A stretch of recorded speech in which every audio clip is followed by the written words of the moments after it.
dia, boa tarde, boa noite, seja qual for o horário que você esteja assistindo essa aula, eu te cumprimento e me apresento. Meu nome é Jasmine, dos Anjos da Rosa, sou pedagoga do projeto Quilombo Sustentável Sete Ladeiras e hoje a gente vai aprender juntos, eu e você, sobre direito à água, acesso à água potável e qual o nosso papel dentro dessa realidade. Então vamos lá, gente. A gente está aqui num lugar lindo, maravilhoso, é uma área de preservação ambiental, aqui no Rio de Janeiro, na cidade de Cachoeiras de Macacu. Também, hoje, a gente pode chamar esse lugar de Parque da Cidade.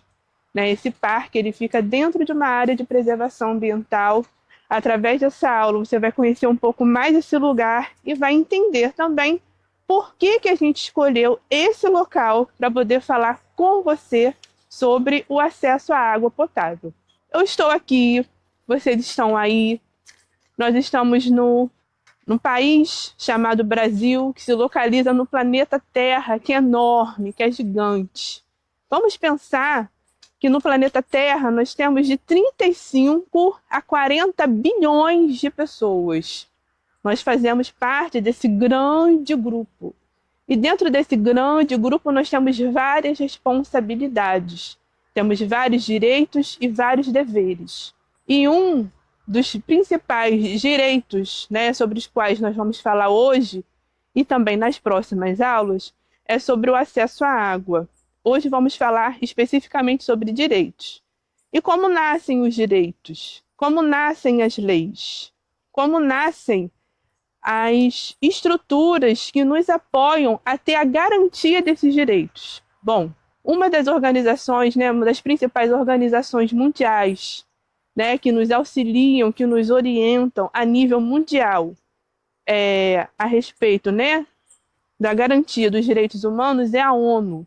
A ONU é a Organização das Nações Unidas. A ONU nasceu no dia 24 de outubro de 1945, depois da Guerra Mundial. Bom, e para que a ONU nasceu e por que ela existe até hoje? Como eu falei, ela é um grande órgão muito importante que nos ajuda, que nos auxilia os governantes, na verdade, na garantia dos direitos humanos. E há um tempo atrás, a ONU organizou uma coisa chamada Agenda 2030. Por exemplo, vamos imaginar que nós tenhamos uma agenda. Geralmente, numa agenda, a gente anota compromissos, certo? O que a gente tem que fazer? Eu preciso fazer compras, preciso levar o filho para a escola no determinado horário, você anota ali seus compromissos. Então, a ONU, a Organização das Nações Unidas, ela criou essa agenda de compromissos com o mundo para melhorar o mundo até 2030, tá? Por isso que se chama Agenda 2030. E são esses compromissos, que têm a ver com as pessoas, com o planeta, com a prosperidade, com as parcerias. Por que parcerias? Por exemplo, isso que a gente vem fazendo desde fevereiro de 2024, nós aqui, vocês aí, é o quê? É uma parceria. E dentro dos compromissos existem 17 objetivos, que são chamados de ODS, Objetivos de Desenvolvimento Sustentável. E dentro desses 17 objetivos, o nosso projeto Quilombo Sustentável Sete Ladeiras se encaixa no objetivo de número 6. E o que o objetivo de número 6 pretende alcançar, pretende executar através das ações de nós, pessoas, Justamente o quê? A água, o acesso à água potável, uma água limpa, uma água de qualidade, algo que nós precisamos lutar todos os dias. Claro que em alguns grupos existe uma necessidade maior, existe uma necessidade maior dessa luta. O nosso projeto Quilombo Sustentável Sete Ladeiras, dentro dos 17 objetivos estabelecidos pela ONU na Agenda 2030, nós nos encaixamos no Objetivo de Desenvolvimento Sustentável número 6, que resumidamente fala sobre o acesso à água potável, o direito ao acesso à água potável como um direito humano irrevogável que não pode ser negado a nenhuma pessoa. Então vamos lá. O que vocês, enquanto população quilombola, têm a ver com esse processo? Vamos pensar?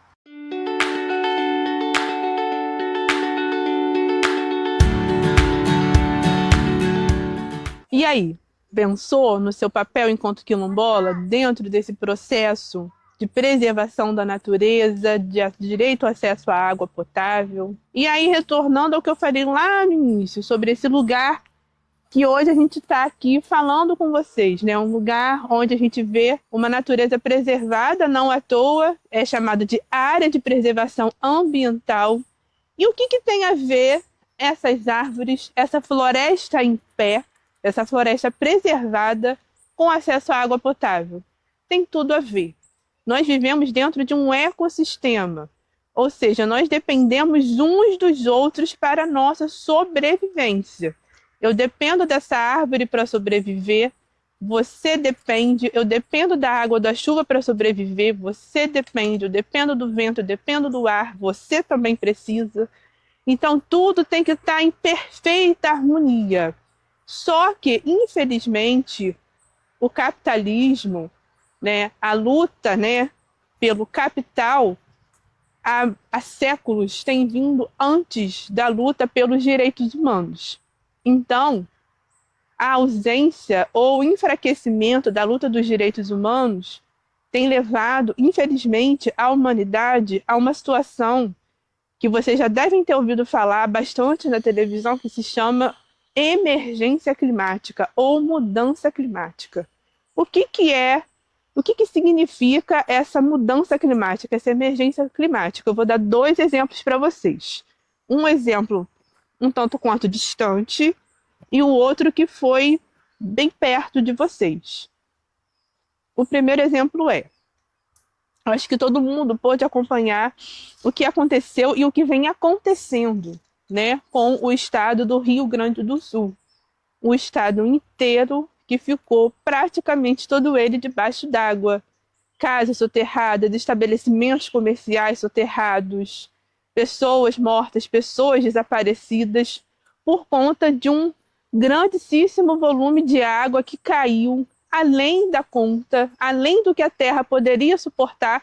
E por que a terra não suportou? Porque lá, infelizmente, a zona de desmatamento, a floresta em pé, tem sido cada vez menor. Então, quanto mais árvore a gente corta, quanto menos replantio a gente faz, mais a terra estará fragilizada.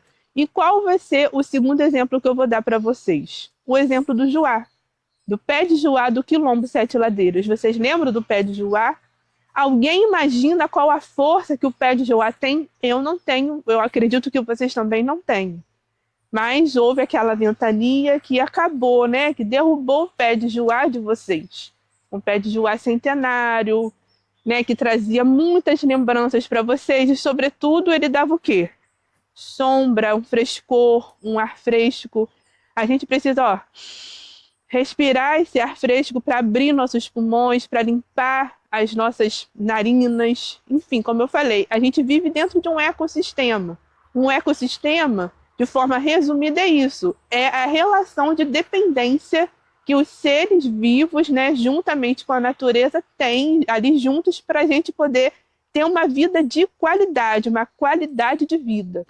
A gente também vai falar bastante sobre isso aqui, sobre qualidade de vida. Até porque, né, o acesso à água potável tem tudo a ver com a qualidade de vida.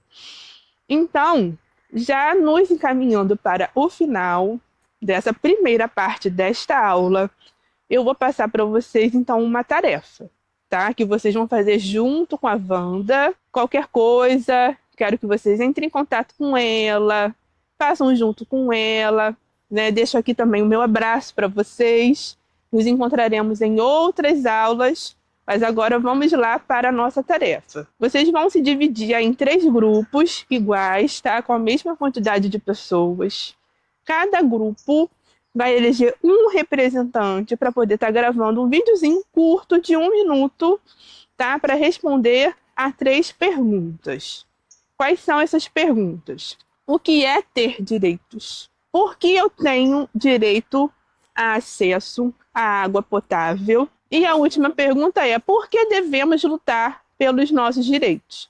Então, vocês vão responder essa pergunta, vocês vão, pesquisar, vão, da melhor maneira que vocês conseguirem, vão pensar juntos, e a resposta vai ser através de um videozinho que uma pessoa só do grupo, se outras pessoas quiserem falar, tudo bem, fiquem à vontade, tá? Mas a regra é essa, um videozinho de 1 minuto respondendo a essas perguntas, tá? Qualquer dúvida, procurem a Wanda, ela vai estar aí junto com vocês para apoiar, para tirar as dúvidas. Eu também, do lado de cá, estou aqui para apoiar vocês, para tirar as dúvidas, tá bom? Então, agora eu me despeço de vocês nessa primeira parte da nossa aula. E agora eu vou passar a palavra para o meu colega e biólogo, Péricles Muniz. Um abraço. Olá, pessoal. Meu nome é Péricles Muniz. Eu sou biólogo, professor e vou estar aqui com vocês nos próximos encontros do nosso projeto Quilombo Sustentável Sete Ladeiras. A mata ciliar, como o nome já diz, vocês podem observar que ela está relacionada aos cílios. É uma analogia aos pelos que protegem nossos olhos. Essas matas, na beira do rio, recebem esse nome porque elas protegem o rio, elas protegem o curso da água. E exercem essa função realmente protetora, filtradora. As matas ciliares, elas têm esse papel, junto com as suas raízes e as suas folhas, de segurarem o solo, evitando que esse solo seja carregado para dentro do rio, causando assim a turbidez da água, diminuindo a qualidade. Além de tudo, ela também funciona como um filtro natural. Por exemplo, se algum lugar próximo a essa área tiver uma agricultura que use algum defensivo agrícola, essa mata ciliar ela se encarrega de filtrar esses produtos tóxicos, químicos, que podem ser carregados para dentro da água e também afetar a qualidade dela. Essa mata ciliar, ela é muito importante, está presente no rio, porque ela tem uma relação com a vida, com a biodiversidade, com os animais que ali estão. Os anfíbios, as aves, os mamíferos, os peixes se alimentam dessas frutas que caem dentro do rio. E esses animais também se encarregam de disseminar essas sementes, fazendo a manutenção desse ambiente. Muito importante para a manutenção da qualidade da água. Então, os animais são fundamentais nesse processo. É uma via de duas mãos. Não adianta uma floresta sem os animais. Os insetos, as aves. Com esse equilíbrio ecológico, na relação do homem com a natureza, as nossas produções ficam mais protegidas.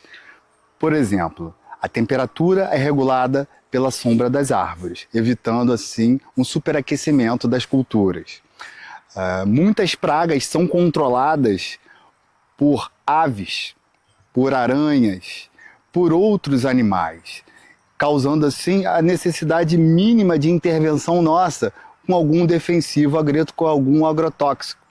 Então, o equilíbrio ecológico nos poupa trabalho, nos poupa dinheiro e nos protege, inclusive, de epidemias e pandemias. As florestas são barreiras naturais contra esses problemas que existem causados pelo próprio homem. Então, pessoal, eu queria destacar com vocês uma questão muito importante. Vocês, do Quilombo Sete Ladeiras, detêm um conhecimento secular sobre a nossa biodiversidade, sobre as plantas e os animais. E essa biodiversidade, hoje, ela é foco, interesse internacional de empresas multinacionais, tanto para a indústria cosmética como para a indústria farmacêutica. E esse conhecimento que o grupo de vocês carrega é muito importante e a gente deve zelar por ele. Então, é interessante que vocês percebam que essas plantas, que esses animais, eles possuem substâncias que são cobiçadas por essas indústrias internacionais, tanto da estética como a indústria farmacêutica. E a gente poder pensar uma forma mais sustentável e igualitária da divisão desses lucros, que são extraordinários e que são ganhos por essas empresas multinacionais. O mundo inteiro está de olho na biodiversidade do Brasil, né? Todos os países da Europa consumiram as suas florestas. E o que sobrou está aqui, na América do Sul, no Brasil. Então, cuide do seu quilombo. Então, pessoal, uma das preocupações que eu tenho com a natureza é em relação ao nosso consumo e à produção de lixo, que é uma coisa estratosférica, né? A gente produz muito lixo. Então, alguns cuidados eu tomo em casa. Então, antes de eu comprar qualquer produto, eu procuro pesquisar se aquela empresa ou se aquela indústria está envolvida com algum trabalho que possa estar ligado ao desmatamento ou ao trabalho escravo ou algum impacto socioambiental. Então, eu procuro fazer uma pesquisa dessas marcas. Esse é o primeiro. Depois, eu procuro aquele produto com menos embalagem, com menos plástico, com menos papel. Isso vai gerar, no final, menos resíduo. E quando a gente reúne esse material, aonde você vai alocar ele, né? Queimar não é uma solução ideal, porque a gente hoje vivendo a crise climática que o planeta está passando, esses gases vão contribuir com isso. Então, direcionar esse plástico, esse resíduo, para um local correto. Pessoal, tudo bem? Bom dia, boa tarde, boa noite. Não sei como que Wanda vai organizar aí com vocês. Estou passando aqui mais uma vez para agradecer a cada um que participou da oficina de costura empreendedora para a consolidação da grife chamada Grande Força, um nome que tem tudo a ver com vocês, Grande Força. Quero parabenizar por cada peça de roupa costurada por vocês. É muito importante que vocês possam também se desenvolver economicamente. E esse ciclo de encontros virtuais vai tratar sobre direito à água, é o grande guarda-chuva. Então é muito importante que nesse ciclo virtual de encontros, com a Jasmine e o Péricles, vocês tenham o mesmo comprometimento, o mesmo comportamento e presença para obterem a certificação final e também a recomendação às empresas da sua região. Importante destacar que a lista de vagas é limitada, né? A gente tem um número máximo de atendidos que podem receber o auxílio financeiro. Então se liga, pega as informações com a Wanda Ferreira, presidente da Associação Quilombola de Sete Ladeiras, e participe. Faça os exercícios que a Jasmine propor nas aulas, nos encontros virtuais. Faça as dinâmicas e os exercícios que o Péricles pode vir a propor também para vocês e que a gente fique sempre interagindo, tá? Esse é um projeto que vocês sabem, com patrocínio oficial da Ambev, e esse é mais um investimento que a gente está fazendo no sentido de vocês aprenderem por meio também do conhecimento de referência que vem daí, né? Que nasce dessa vivência que vocês empreendem domingo a domingo, dia após dia, sol a sol. É muito importante que a gente cuide do nosso território, cuide do nosso quilombo, o seu quilombo sustentável de Sete Ladeiras. Um abraço.